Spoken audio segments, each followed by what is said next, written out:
Kevin tjaden from Denver, Colorado. Tjaden, 25 years old, a record of 25 and 29. Again, fighting out of Denver, Colorado. His first win came over in Sydney, Montana. Not a whole lot of wins. The last time he picked it for a win was all the way back against Silas Ortney back on August 25th of 2012. A submission since then. He's racked up a handful of losses. Most recently coming to Mike Estes in the Iowa Challenge back in July 11, 2015 by submission. That one was quick, 17 seconds. So Kevin getting 10-2 and final things happening again. First match of the night, Casey Gajewski winning by submission at the 2:48 mark of the first round. Now Kevin tjaden been fighting for over 10 years in Denver, Colorado. He's a guy that's fought all over the United States. The one thing I talked to all these fighters last night, the one thing I got from a lot of the guys who have a lot of wins and losses in their records, a lot about just the vast amount of fights they've been a part of, where they've gone. We're going to hear from the fighters later tonight that have fought in foreign countries, Mexico and Florida, fighting Washington and all over. We talked to Monty Cox earlier, the promoter, and we talked about Bruce Nelson, who we'll see here in a little bit, and Bruce fought over in Poland at one point. So different sides from different folks here. And now tjaden's opponent, his first official professional fight ever out of Fargo, North Dakota, 33 years old. Been in the boxing realm, been in the kickboxing realm, and now he turns his attention to mixed martial arts. His grandfather was a boxer back in the Army many years ago, and he says that's what got him started. And now he comes here to the winter brawl. Again, 0-0, his first official fight, fighting out of Fargo, North Dakota. And Bruce, what do you know about these two guys, both tjaden and Everett? You know, I know a lot about Kevin tjaden, having, he obviously has a ton of fights and a lot of fights in the area. I know he recently moved around to Michigan to get some extra training in. If you see a lot of these guys, if they come off a loss, maybe they'll move camp, see if that maybe makes a little bit of a difference. For him, he feels like it has. And, I'm kind of interested with this. I don't know a lot about Jason Everett, obviously, with this being his first fight. But I am, very interested, obviously coming in with a lot of confidence with fighting a guy that has 28 fights, his senior. So again, we get set between Jason Everett and Kevin tjaden. Everett will be in the blue, white, and black trunks. His opponent tjaden will be in the white, red, and black trunks. Again, our referee getting everything set. Mondo will set the lock on the cage.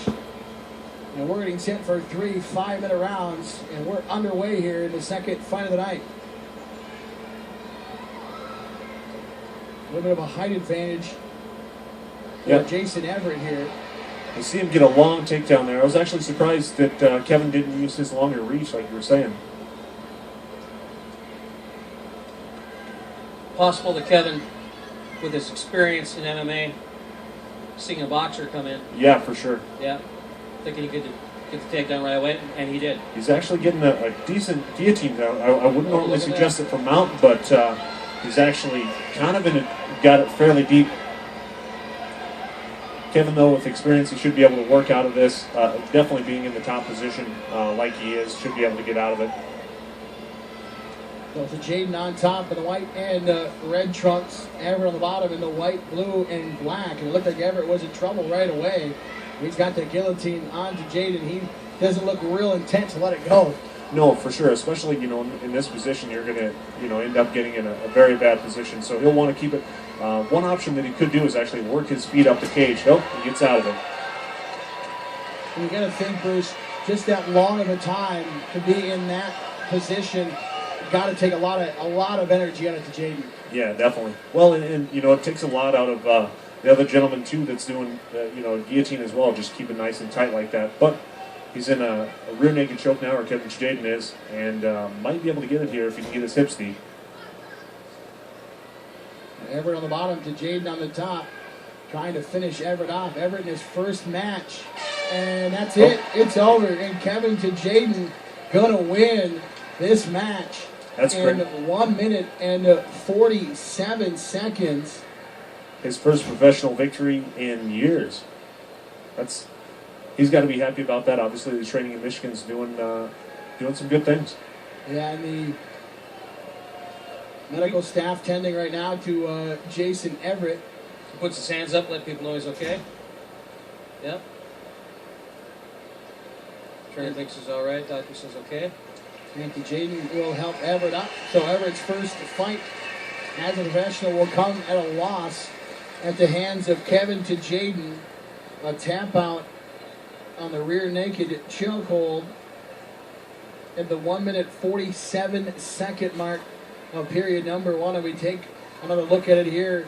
And this is your initial takedown, Bruce. And it looked from this point, as Jason Everett got himself in that guillotine, it looked like tjaden was in trouble, but he did a good job of, patiently waiting. Yeah, exactly. And he just allowed him to kind of burn himself out a little bit in that position. You'll see a lot of people grab for that, especially if they're on bottom, and think that it's a good option, but a lot of time it's actually a terrible option. You should be working on getting space. So again, rear naked choke, your winner. From Denver, Colorado, Kevin tjaden at 25 and 29. And again, guys, we talked about tjaden's last win a while back, and a big win for him. Makes him 26 and 29. And Bruce, when you have a record like that, you talked about it in the pregame as we got started, how these DFC guys try to put matches, they try to match guys up. Talk about Kevin tjaden getting a match against a guy who's 0-0 and getting a win this early in that round. Right. Yeah. And I was happy to see that he was obviously getting the victory, and that's good to see him come back because he's a game fighter. I think the biggest thing is that sometimes he'll take fights maybe that he doesn't need to or shouldn't take fights, and he'll take them maybe just because he enjoys fighting or some other reason. And I think the best case scenario, people need to be very cognitive of their career and make sure that they put themselves in the best situation. Sometimes fighters professionally don't do that, and I think now he's on a right track, maybe to start getting some wins and put his career back on a fast track to being a good fighter again. So Kevin tjaden in 1 minute 47 seconds. We step aside and we come back. It's match number 3.